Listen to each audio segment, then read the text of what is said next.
umaga sa inyong lahat. Ito muli ay si Delma Vlog Chowa.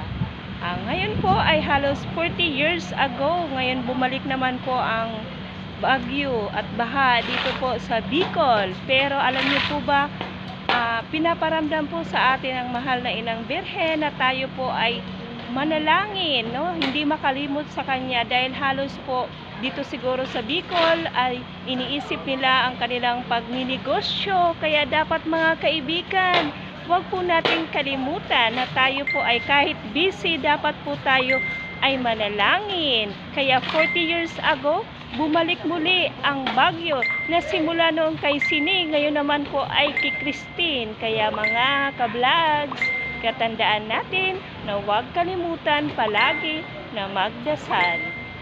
Pinaparamdam sa atin na tayo pa rin ay mahal ni God.